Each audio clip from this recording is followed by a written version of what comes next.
Leena on pikkunen tyttö, jolla on kutonen laulussa.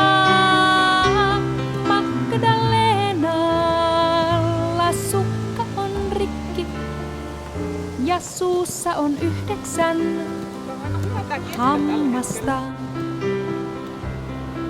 Ja sukat on sillä makkaralla ja lentää se päivän kakkaralla ja kylpee 9 pilven alla ja puhuja sillä on pöydän alla ja perhonen korvan lehdellä.